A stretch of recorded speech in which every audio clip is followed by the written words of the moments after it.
அஸ்ஸலாமு அலைக்கும் வரஹ்மத்துல்லாஹி வபரகாத்துஹு. குர்ஆனிய வாழ்வியல் ஆராய்ச்சி வகுப்பு 8ஆம் வகுப்பில் இருக்கும். சென்ற வாரம் வர குர்ஆனை நெருங்குறதுக்கு உண்டான மனநிலை எப்படி இருக்கணும் அப்படிங்கிறத பார்த்தோம். பல தகவல்கள் அதில் பார்த்துருக்கோம். அதை உறுதி செய்யக்கூடிய இன்னும் ஒரு தகவலை இன்னைக்கு பார்த்துட்டு அதுக்கப்புறம் இன்றைய கிளாஸ்க்குள்ளே போகலாம். சூரா பக்கரா 257வது வசனத்திலிருந்து 260வது வசனம் வர இதில் அல்லாஹ் ஒரு வரலாற்றை சொல்கிறான். நம்ம வரலாற்றோட இதை நம்ம கம்பேர் பண்ணி பார்க்கும்போது நம்மளோட மனசில் ஆழ பதியப்படும். இறை நம்பிக்கை கொண்டோருக்கு அல்லாஹ் பாதுகாவலன். அவர்களை இருளிலிருந்து ஒளியின் பக்கம் அவன் கொண்டு செல்கிறான். ஆனால் இறை மறுப்பாளர்களுக்கோ ஷைத்தான்களே பாதுகாவலர்கள். அவர்கள் அந்த இறை மறுப்பாளர்களை ஒளியிலிருந்து இருளின் பக்கம் கொண்டு செல்கின்றனர். அவர்களே நரகவாசிகள். அதில் அவர்கள் நிரந்தரமாக இருப்பார்கள். இதில் அல்லாஹ் என்ன சொல்றானா, நம்பிக்கை கொண்டு இருக்கவங்களுக்கு அல்லாஹ் தான் பாதுகாவலன். அல்லாஹ் நம்மளுக்கு பாதுகாவல் கொடுக்குறான். அவன் எப்படி கொடுக்குறான்னா, இருளில் இருக்க மக்களை ஒளியின் பக்கம் கொண்டுட்டு வரான் அப்படின்ட்டு அல்லாஹ் சொல்றான்.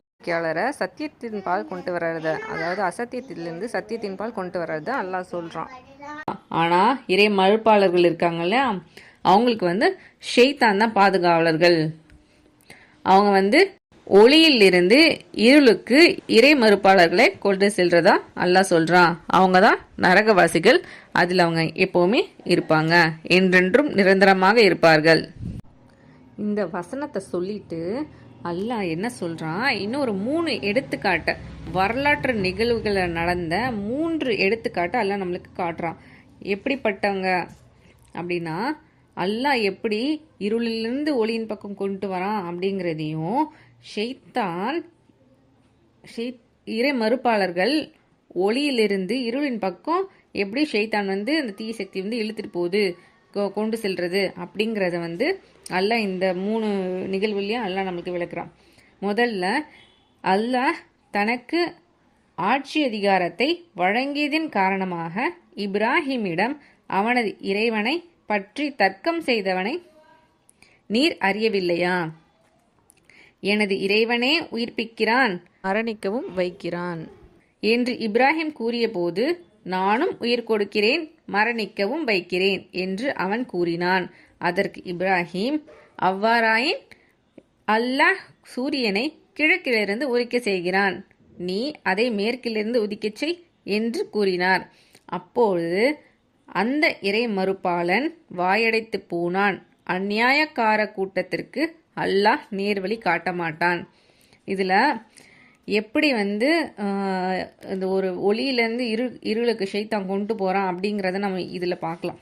ஆட்சி அதிகாரத்தை அல்லாஹ் வழங்கியதன் காரணமாக தான் அவன் என்ன பண்ணுறான், அவன் ஒரு பெரிய ஒரு ஆளாயிட்டு அவன் கேட்குறான் இப்ராஹிம் நபி கிட்ட. நிறைய வாக்குவாதங்கள் போயிட்டே இருக்கு. அப்போ ஒரு இடத்துல ஸ்பெசிஃபிக்காக அல்லாஹ் நம்மளுக்கு இதை சொல்றதுக்காக அவன் தர்க்கம் பண்ணுன்றத ஒரு நோக்கத்துக்காக பேசும்போது இப்ராஹிம் நபி அவங்களுக்கே பதில் கொடுக்குறாங்க. வாயெடுத்து போற அளவுக்கு ஒரு பதில் கொடுக்குறாங்க. எப்படின்னா, இப்ராஹிம் நபி என்ன சொல்றாங்கன்னா, கோல இப்ராஹிமு ரப்பி அல்லதி யுஹி வ யுமீத். இப்ராஹிம் நபி என்ன சொல்றாங்க, என் இறைவன் உயிர்ப்பிக்கிறான், இன்னும் அவன் மரணிக்க செய்கிறான் அப்படின்ட்டு இப்ராஹிம் நபி சொல்றாங்க. அதுக்கு அவன் என்ன சொல்றான், நானும் தான் உயிர் கொடுக்குறேன், மரணிக்க வைக்கவும் செய்கிறேன் அப்படின்னு சொல்லும்போது, ஓ அப்படி வரியா அப்படின்னு சொல்லிட்டு இப்ராஹிம் நபி என்ன பண்ணுறாங்க, அந்த ஸ்பான்டேனியஸாக அவங்க அந்த தர்க்கம் செய்கிறவனோட வாய் அடைக்கிற மாதிரி இவங்க பதிலுக்கு அவங்க கொடுக்குறாங்க. கால இப்ராஹிமு ஃப இன்னல்லாஹ யஅதி பிஷம்சி மினல் மஷ்ரிகி. என்ன சொல்கிறாங்க, என் இறைவன் கிழக்கிலிருந்து சூரியனை உதிக்க செய்கிறான். ஃபஅதி பிஹா மினல் மக்ரிப், நீ அதை மேற்கிலேருந்து உதிக்க செய் அப்படின்ட்டு இப்ராஹிம் நபி சொல்கிறாங்க. இதை கேட்டோன்னு அவன் என்ன ஆகிடுறான், வாயடைத்து போயிடுறான். அவனுக்கு என்ன பேசுறதுன்னு தெரியல. அவன் என்ன ஆயிடுது, அநியாயக்காரனுக்கு அல்லாஹ் எப்படி ஹெல்ப் பண்ண மாட்டான் அப்படிங்கிறதுக்கு இது ஒரு சான்றாக இருக்குது. அவன் எப்படிப்பட்டவனாக இருக்கிறதுனால அவனால் அதை ஏற்றுக்கவே முடியல. அவன் பெருமை அடிச்சுக்கிட்டு அவன்தான் நான் தான் அப்படிங்கிற ஆணவத்தில் இருக்கிறதுனால அவனுக்கு இவங்க சொல்ற சென்றடையில அவனோட உள்ளம் இறுகி போய் இருக்கிறதுனால அந்த மாதிரி இருக்கவங்களுக்கு அல்லாஹ் வந்து நேர்வழி காட்ட மாட்டேன் அப்படின்ட்டு அல்லாஹ் சொல்லிட்டான். அப்போ யாருக்கெல்லாம் நேர்வழி காட்டுவான் அப்படின்னு பார்க்கும்போது அடுத்த 2 சம்பவத்தில் அல்லாஹ் வந்து அதை விளக்குறான். அடியோடு விழுந்து கிடந்த ஒரு கிராமத்தை கடந்து சென்றவரை நீர் அறியவில்லையா? இந்த ஊர் அழிந்த பிறகு இதை அல்லாஹ் எப்படி உயிர்ப்பிப்பான் என்று கேட்டார். எனவே அவரை 100 ஆண்டுகள் அல்லாஹ் மரணிக்க செய்து பிறகு அவரை உயிர்ப்பித்தான். எவ்வளவு காலம் தங்கியிருக்கிறீர் என்று கேட்டான். அதற்கவர் 1 நாள் அல்லது 1 நாளில் சிறிது நேரம் தங்கியிருந்தேன் என்று கூறினார். இல்லை, நீர் 100 ஆண்டுகள் தங்கியிருக்கிறீர். உமது உணவையும் பானத்தையும் கவனிப்பீராக, அது கெட்டு போகவில்லை. உமது கழுதை கவனிப்பீராக, எலும்புகளை எப்படி நாம் ஒன்று சேர்த்து பிறகு அதற்கு மாமிசத்தை அணிவிக்கிறோம் என்பதை கவனிப்பீராக. மனிதர்களுக்கு உம்மை ஒரு சான்றாக நாம் ஆக்குவதற்காக இவ்வாறு செய்தோம் என்று அவன் கூறினான். அவருக்கு தெளிவான போது ஒவ்வொரு பொருளின் மீதும் அல்லாஹ் ஆற்றலுடையவன் என்பதை அறிகிறேன் என்று கூறினார்.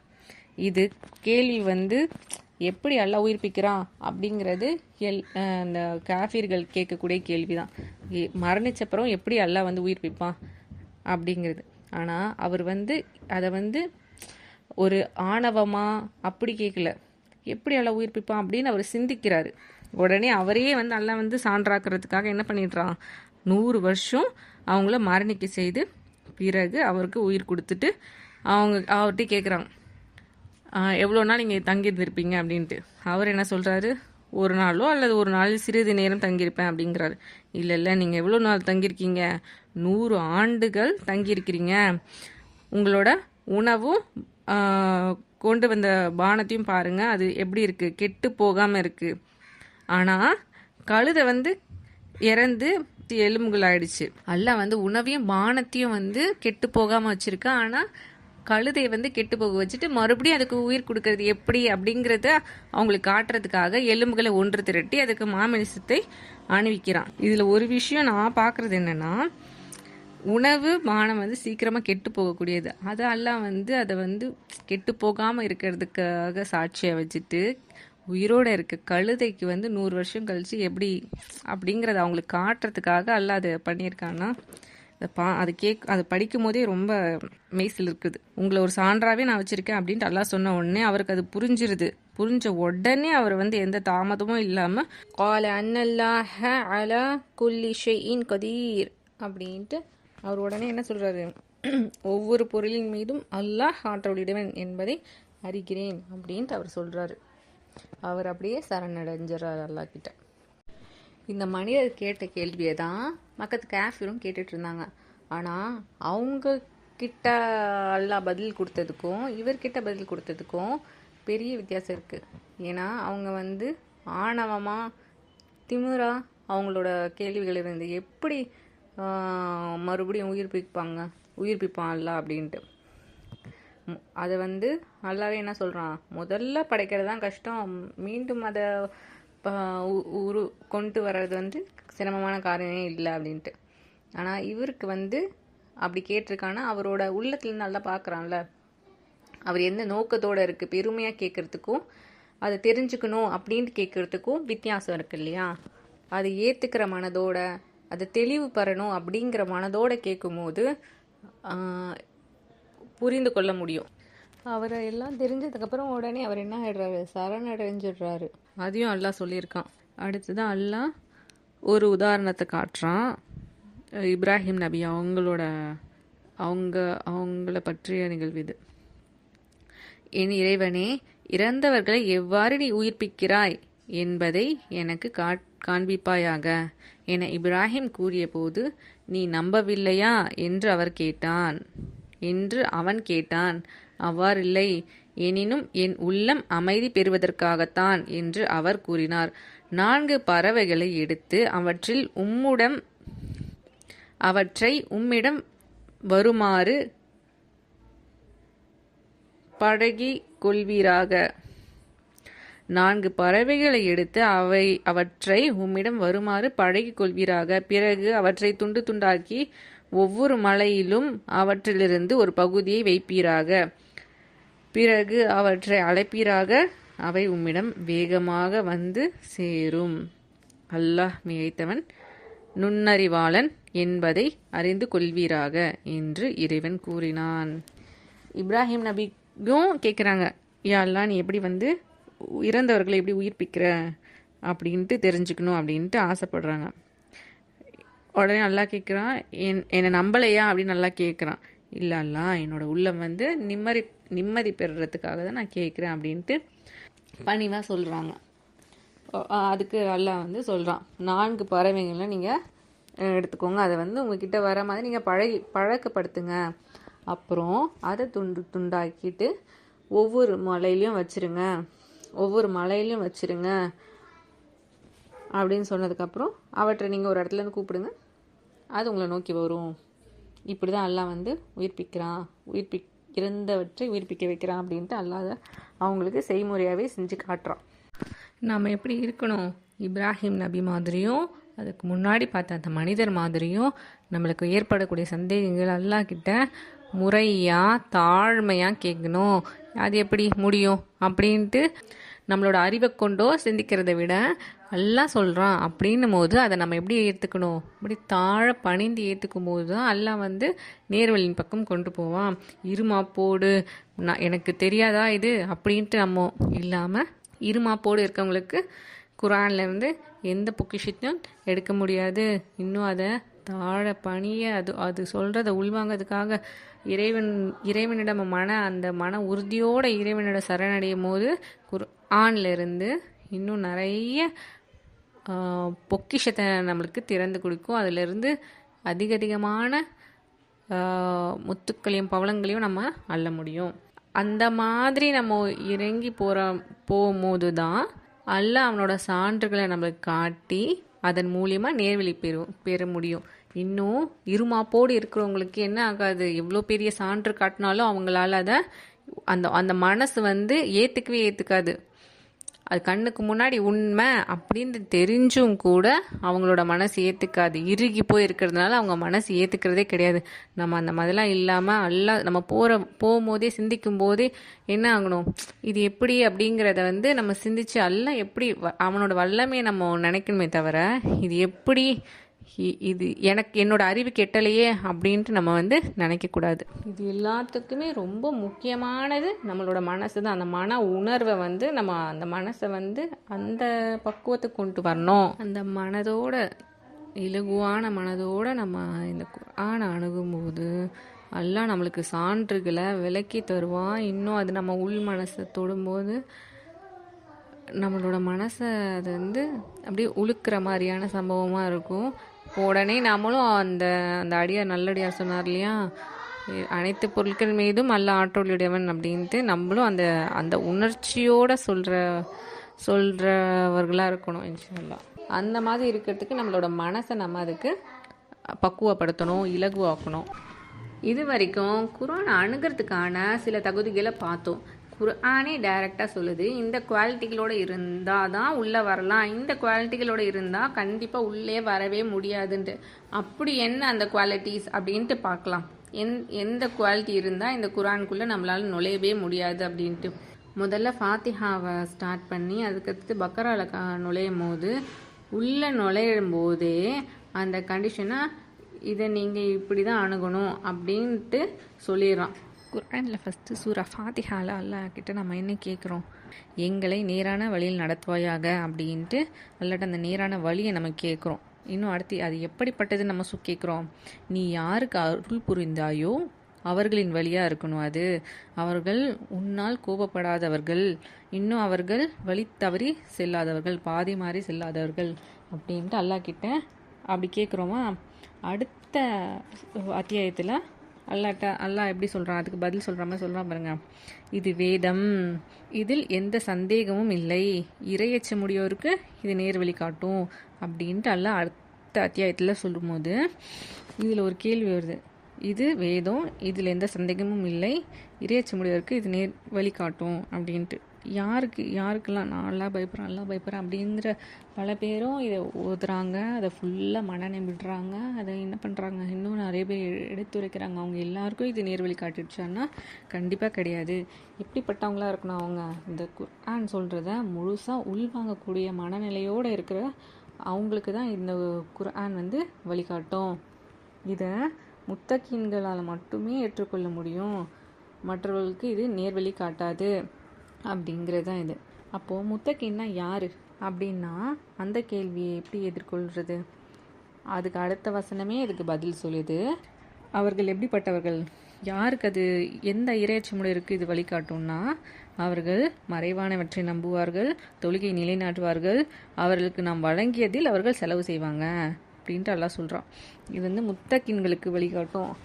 முத்தகீன்னா அந்த வார்த்தை இருக்குல்ல, முத்தகீன், அகம்பாவம், பெருமை, கர்வம், இது எல்லாத்தையும் கைவிட வேண்டும், உண்மையை தேடும் மனநிலையில் இருக்க வேண்டும். இதை யார் ஏற்றுக்கிறாங்களோ அவரே முத்தகீன். அவரை யாராக வேணால் இருக்கலாம். அப்போ முத்தகீன் அப்படின்னா என்ன அப்படின்னா, இதை வந்து இறையச்ச முடியோர் அப்படின்ட்டு நம்ம மொழிபெயர்த்திருக்காங்க. ஆனால் இதை வந்து அந்த சின்ன அல்லாஹ்வை பயப்படுறவங்க அப்படின்ற ஒரு சின்ன வார்த்தையோட குறுகலான அர்த்தத்தோடு வந்து நம்மளால் இதை வந்து சொல்ல முடியாது. முத்தகீன் என்ற சொல் வந்து இத்தகா என்ற அரபு சொல்லேருந்து வந்தது. இத்தகா எதோட அடிப்படை வேர்லேருந்து வந்ததுன்னா வகா அப்படிங்கிற அடிப்படை வேர்லேருந்து வந்தது. அப்போ வகான்னா என்ன? காத்து கொண்டான், தற்காத்து கொண்டான், தீமையிலேருந்து தன்னை காத்து கொண்டான். இதுதான் அதோட நேரான மொழிபெயர்ப்பாக இருக்கும். பாவங்களிலிருந்து தன்னை காத்துக்கிறது, தீமையிலேருந்து தன்னை காத்துக்கிறது, தண்டனையிலேருந்து தன்னை காத்துக்கிறது, இதெல்லாமே வந்து இந்த வார்த்தையில் அடங்கும்.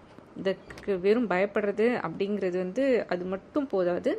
இன்னும் அதோட சேர்க்கணுன்னா அல்லாஹ்வோட அன்பு, அல்லாஹ்வை சார்ந்திருக்கும் தவக்குல், அல்லாஹ் திருப்தியை மட்டுமே நாடும் மனநிலையோடு இருக்கிறது, அல்லாஹ்வின் மீது முழு நம்பிக்கை, இது எல்லா உணர்வு இருந்தால் மட்டும்தான் ஒருத்தரால் உண்மையாகவே அவரை காத்து கொள்ள முடியும். பயம் மட்டும் உள்ளவனும் தன்னை காத்து கொள்வான், அன்பு கொண்டவனும் தன்னை காத்து கொள்வான், என் மேலே எல்லாம் கோவப்படக்கூடாது அப்படின்னு நினைக்கிறவனும் என்ன பண்ணுவான், தன்னை காத்து கொள்வான், கெட்ட விஷயங்களை விட்டும் தீய பழக்கங்களை விட்டும் தன்னை காத்துக்கொள்வான். அதாவது இறைவனை பற்றிய விழிப்புணர்வு எந்த வழியில் இருந்தாலும் அவன் முத்தகீன் தான். இதிலிருந்து இன்னொரு ஆழமான பொருள் கிடைக்குது. உண்மை ஏற்றுக்கொள்ள தயாரான மனநிலையோடு இருக்கணும். மொழி பொருள் மட்டும் இல்லை, குர்ஆன் ஹதீஸ்ல இவற்றை மொத்தமாக இணைத்து பார்த்தா இதுதான் அதோட சாராம்சம். முத்தகீன்னா உண்மையை மறுக்காதவர், உண்மை எங்கிருக்கோ அதை ஏற்றுக்கொள்ள தயாராக இருப்பவர், தப்பு செய்யக்கூடாது என்ற அடிப்படை மனித உணர்வு கொண்டவர். ஒரு முஸ்லிமா இல்லாவிட்டாலும் தான் தவறான வழியில் போயிடக்கூடாது அப்படின்னு நினைக்கிறதும், உண்மையை கண்டுபிடிக்க வேண்டும்னு நினைக்கிறதும் அவர் முதல் நிலை முத்தகீன் தான். அந்த நிலையில் ஒருத்தர் இருந்தாலே குர்ஆன் அவருக்கு தன்னோட வழியை திறந்து காட்டும். ஆனால் ஒருத்தன் இது உண்மையாக இருந்தாலும் நான் ஏற்றுக்க மாட்டேன், நான் நினைக்கிறது தான் உண்மை அப்படின்னு பிடிவாதத்தில் இருந்தால் அவனுக்கு இதில் எந்த வாய்ப்பும் இல்லை. குர்ஆன் சொல்லுது, உண்மையை ஏற்றுக்கிற மனநிலையில் இருக்கிறவங்களுக்கு மட்டும்தான் நான் வந்து என்னோட பொக்கிஷங்களை காட்டுவேன் அப்படின்ட்டு. இதுதான் மனிதனோட இயல்பு நிலை, ஃபித்ரத். அப்படின்னா என்னது?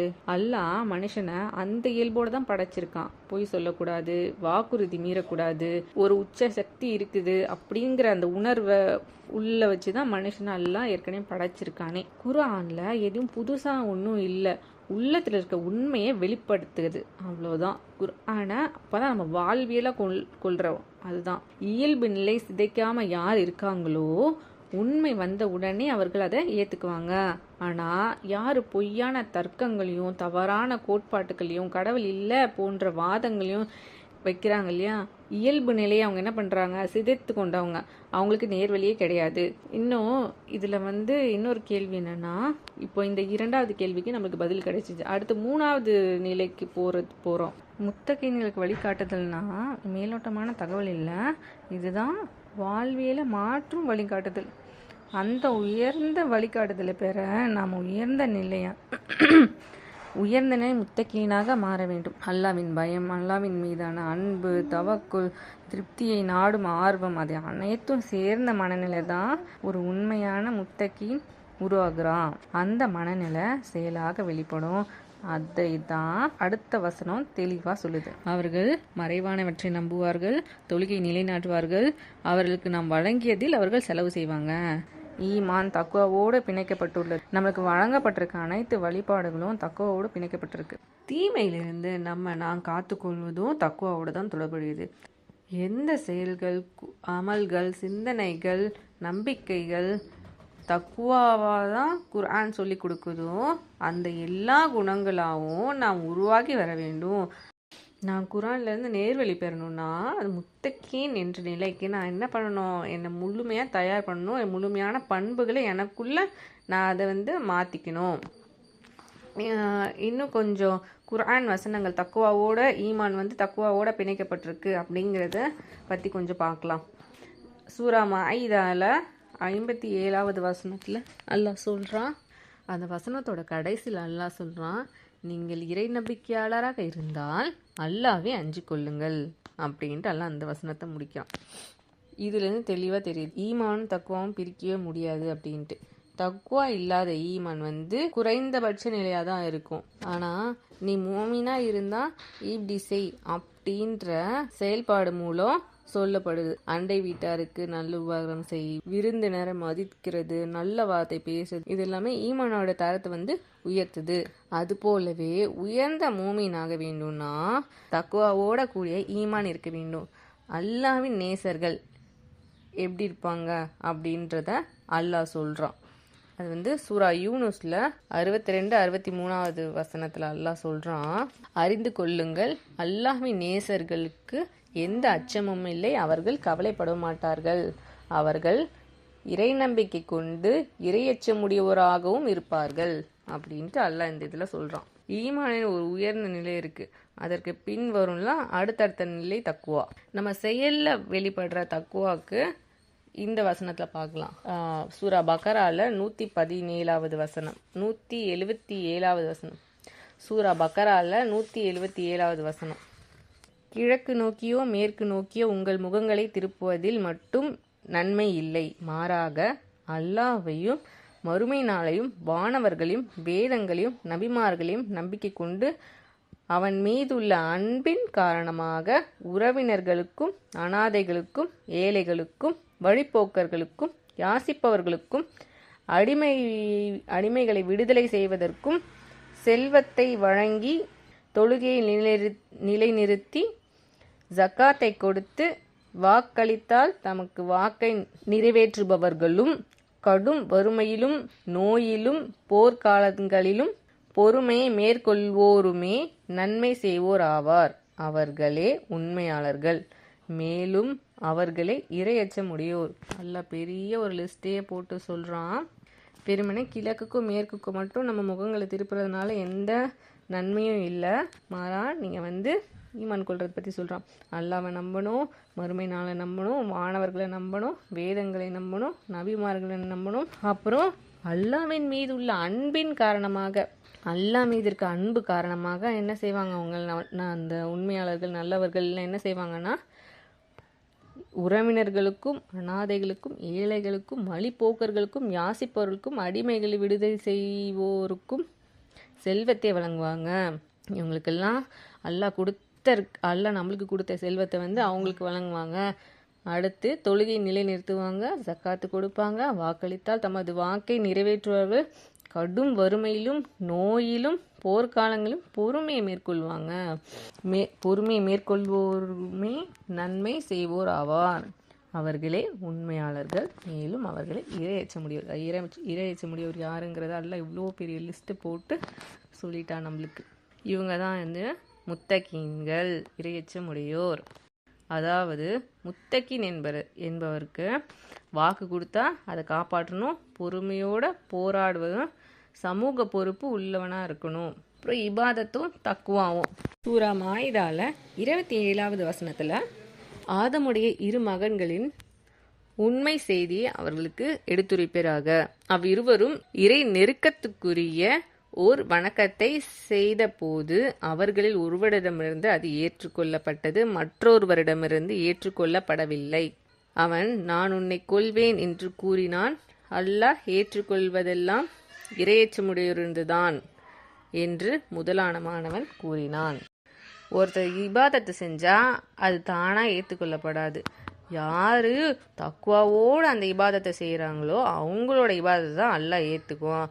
அதனால் இபாதத்தில் தக்குவா, பேச்சில் தக்குவா, பார்வையில் தக்குவா, செல்ஃபோன் பயன்படுத்துறதுல தக்குவா, பெற்றோரிடம் நடக்கிறதுல தக்குவா, அண்டை வீட்டாரிடம் நடக்கிறதுல தக்குவா, வாழ்க்கையில் எல்லா பகுதியிலுமே தக்குவா இருக்குது. தக்குவானா தவறு செய்யாதவனா, தப்பே செய்ய மாட்டானா அப்படின்னா கிடையாது. மனுஷன் தப்பு செய்யக்கூடியவன் தான். இது ஹதீஸ்லேயே நம்ம பார்க்கலாம். ஆதமின் எல்லா மக்களும் என்ன பண்ணுவாங்க, தவறு செய்வார்கள் அப்படின்ட்டு. முத்தகின்றது அர்த்தம் தப்பு செய்யாதவன் அல்ல, தப்பு செய்த உடனே அவன் திருத்திக்குவான். அவன் திருத்திக்கிட்டு அதுக்கான பகரமா பாவ மன்னிப்பு செய்கிறதோ இல்லை அதுக்கான தர்மம் செய்கிறதோ அந்த மாதிரி ஏதாவது ஒரு விஷயத்த செய்வான். உண்மையான முத்தகின்கள் எப்படி இருக்கணும்? ஆல் இம்ரானில் 133வது வசனத்துல இருந்து 136வது வசனம் வரைக்கும் அல்லாஹ் சொல்றான், உங்கள் இறைவனின் மன்னிப்பை நோக்கியும் சொர்க்கத்தை நோக்கியும் விரையுங்கள். அது வானங்கள் பூமி அளவுக்கு பறந்து விரிந்தது. அது இறைச்சமுடையோருக்காக தயார்படுத்தப்பட்டுள்ளது. அவர்கள் வசதியிலும் வறுமையிலும் செலவிடுவார்கள், கோபத்தை அடக்கிக் கொள்வார்கள், மக்களை மன்னிப்பார்கள், நன்மை செய்வோரை அல்லாஹ் நேசிக்கிறான். அல்லாவோட நேசம் பெறணும்னா இந்த விஷயங்களை நம்ம செய்யணும். நம்ம வறுமையாக இருக்கும் போது செலவு செய்யணும், செழிப்பாக இருக்கும் போது செலவு செய்யணும், கோபத்தை மென்று விழுங்கக்கூடியவர்களாக இருக்கணும், இன்னும் மக்களை நம்ம மன்னிக்கணும். நம்ம அல்லாஹ் நம்மளை மன்னிக்கணுன்றது நம்ம ஆசைப்படுறோம். ஆனால் நம்மளுக்கு ஒருத்தர் தப்பு செய்யும் போது அதை நம்ம மன்னிக்கிற எண்ணம் நம்மளுக்கு அதிகமானவருக்கு இருக்க மாட்டேங்குது. அல்லாஹ் நம்மளை மன்னிக்கணும்னா நம்ம மக்களை மன்னிக்கணும் அப்படின்ட்டு அல்லாஹ் இந்த அவங்க என்ன சொல்கிறான், அவங்க தான் யார், இதை செய்கிறவங்கள அல்லாஹ் நேசிக்கிறேன் அப்படின்னு சொல்கிறான். அல்லாவோட நேசம் கிடைச்சிச்சுன்னா அதை விட வேற என்ன வேணும் நம்மளுக்கு? இன்னும் அல்லாஹ் சொல்றான், அவர்கள் மானக்கேடானதை செய்தாலோ அல்லது தமக்கு தாமே அநியாயம் செய்து கொண்டாலோ அல்லாஹ்வை நினைத்து தமது பாவங்களுக்காக மன்னிப்பு கோருவார்கள். பாவங்களை மன்னிப்பவன் அல்லாஹ்வை தவிர வேறு யார் இருக்கா?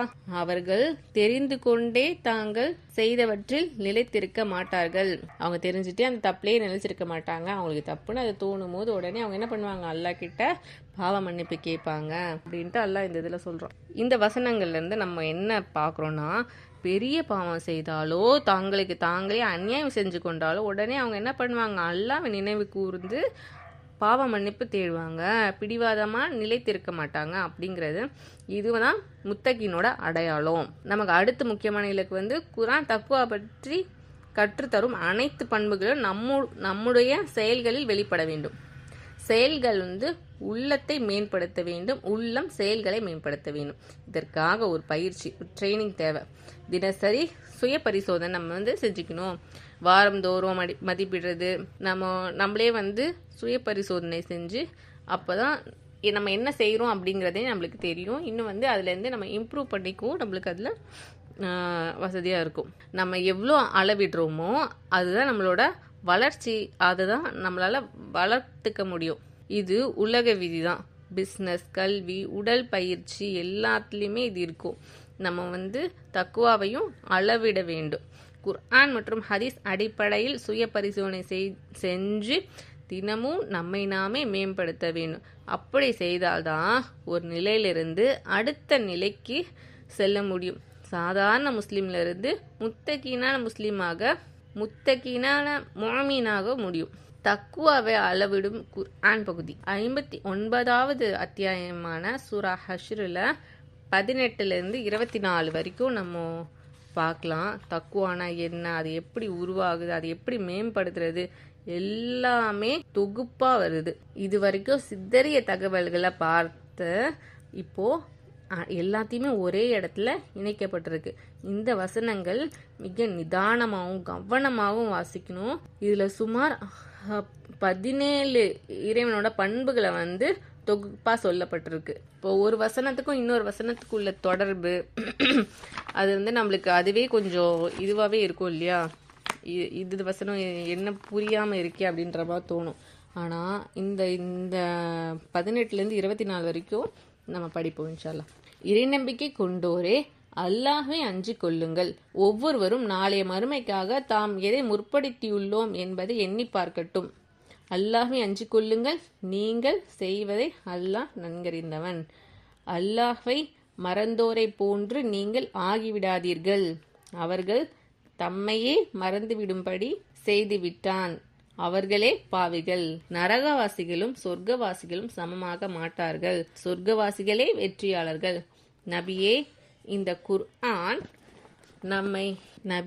குர்ஆனை நம் மழையின் மீது அருளிருந்தால் அது அல்லாஹ்வின் அச்சத்தால் பணிந்து பிளந்துவிடக் கூடியதை பார்ப்பீர். மனிதர்கள் சிந்திப்பதற்காகவே இந்த எடுத்துக்காட்டுகளை அவர்களுக்கு எடுத்துரைக்கிறோம். அவன்தான் அல்லாஹ், அவனை தவிர வேறு எந்த கடவுளும் இல்லை. அவன் மறைவானவற்றையும் வெளிப்படையானவற்றையும் அறிந்தவன். அவன் அளவில்லா அருளாளன், நிகரற்ற அன்புடையோன். அவன்தான் அல்லாஹ், அவனை தவிர வேறெந்த கடவுளும் இல்லை. அவனே அரசன், தூய்மையானவன், அமைதியளிப்பவன், அடைக்கலம் அளிப்பவன், கண்காணிப்பவன், மிகைத்தவன், அடக்கியாள்பவன், பெருமைக்குரியவன். அவர்கள் இணை வைப்பதை விட்டும் அல்லாஹ் தூயவன். அவன்தான் அல்லாஹ், அவன் படைப்பாளன், தோற்றுவிப்பவன், உருவம் கொடுப்பவன். அவனுக்கு அழகிய பெயர்கள் உள்ளன. வானங்களிலும் பூமியில் உள்ளவை அவனையே போற்றுகின்றன. அவன் மிகைத்தவன், நுண்ணறிவாளன். அல்லாஹ் இதில் எப்படி சொல்கிறான், அடுத்தடுத்த விஷயங்களை சொல்கிறான். இது ஒன்றுக்கு ஒன்று எங்கெங்கேயோ இருக்க மாதிரி இருக்கும். ஆனால் நம்ம அதை ஆழ்ந்து சிந்திக்கும் போது இது எல்லாமே ஒரே விஷயங்களை பற்றி தான் பேசுது அப்படிங்கிறது நம்மளுக்கு தெரியும். அதை இன்ஷா அல்லாஹ் அடுத்த கிளாஸில் பார்ப்போம்.